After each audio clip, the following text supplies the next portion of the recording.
भाग और कर्म एक दूसरे के पूरक है। बिना भाग्य के काम नहीं चलेगा, ना बिना कर्म के। इसलिए कर्म भी करना होगा भाग को स्वच्छ करने के लिए। आज जब ऐसी बातें सुखदेव जी महाराज के द्वारा गाई गई, संसार में समस्त प्राणियों के कल्याण की तुमने बात पूछी है। अरे तुम्हारे पास तो 7 दिन है। राजा खटवांग नाम के राजा के पास तो 1 मुहूर्त था।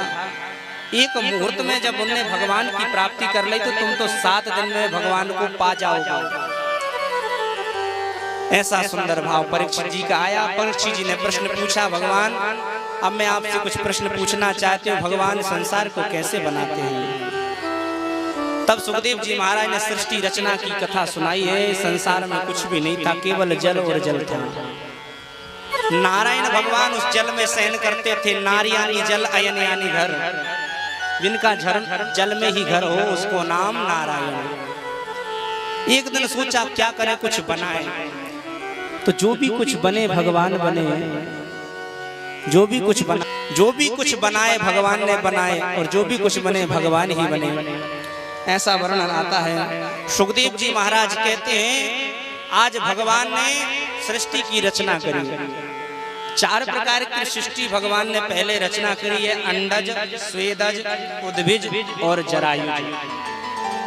जो अंडे को फाड़ करके निकलती है पक्षी आदि, वो अंडज नाम की सृष्टि है।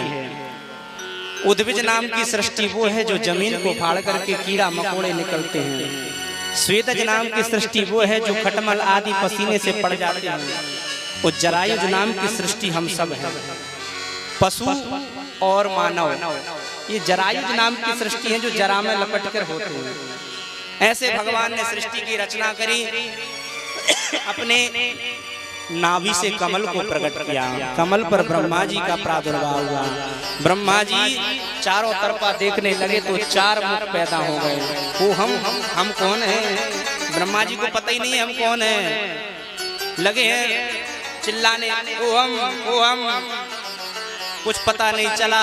उसी कमल के नाल में हजारों वर्ष तक चले गए, उसका छोर नहीं। ऊपर गए तो ऊपर ना मिले। कमल से ब्रह्मा जी चारों तरफ देखा, 4 मुख हो गए। 1000 वर्ष तक तपस्या करी। जब कोई शब्द नहीं मिला, किसी ने कुछ नहीं बोला, तब जल में ही 2 शब्द सुनाई दिए, ता और पा। जब जल लहरता है तो कैसे करता है? तब करता है ना। जल जब लहरता है तो तब की आवाज आती है। तपस्या करो। 1000 साल तक तपस्या करी। तब साक्षात भगवान ने आकर के दर्शन दिया। और साक्षात नारायण भगवान प्रकट होकर के ब्रह्मा जी से कहते हैं, ब्रह्मा जी हम आपकी तपस्या से प्रसन्न हैं, आओ हम आपको आशीर्वाद देते हैं और आज्ञा देते हैं कि आप सृष्टि की रचना करो। तब भगवान के आशीर्वाद को पाकर के ब्रह्मा जी ने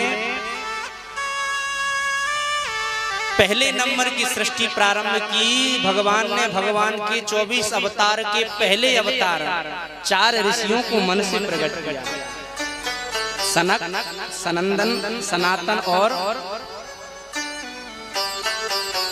सनत कुमार। कितने भाई हैं? 4। चारों भाइयों से कहा आप लोग सृष्टि को बढ़ाओ। चारों कहने लगे बस पिताजी हमको सृष्टि नहीं बढ़ाना, हमको भगवान का भजन करना है। तो भाग गए वहां से। जैसे ही भागे पिताजी ब्रह्मा जी को क्रोध आ गया। वो ब्रह्मा जी की भौएं को फाड़ करके साक्षात रुद्र भगवान का प्रागट्य हो गया। बोले शंकर भगवान की जय। शंकर जी से कहा आप सृष्टि रचना करो। सृष्टि रचना में भूत प्रेत पैदा करना चालू कर दिए। वो ब्रह्मा जी को खावे पड़ गए। जैसे ब्रह्मा जी को खाने दौड़े, ब्रह्मा जी ने कहा बस हो गई सृष्टि महाराज, ऐसी सृष्टि करोगे हम ये खा जाएंगे ये लोग तो। शंकर जी तपस्या करने हिमालय पे चले गए। अब भगवान की आज्ञा अनुसार श्री ब्रह्मा जी ने 10 ऋषियों को प्रकट किया। मरीचि, अत्रि, अंगिरा, पुलस्त्य, पुलह, क्रतु, भृगु, वशिष्ठ, दक्ष और 10वें श्री नारद। ये मन से प्रकट हुए हैं 10 ऋषि। और अपने वाम अंग से शत्रुपा और अपने दक्षिणांग से मनु जी महाराज को प्रकट किया। उन दोनों के द्वारा इस संसार में मैथुन सृष्टि हुई, जिससे हम सब मानवों का प्रागट्य हुआ। मनु जी महाराज के द्वारा ही मानव पैदा हुए, इसलिए हम सब मानव हैं। हम सब मानव हैं, मनु जी महाराज की संतान हैं।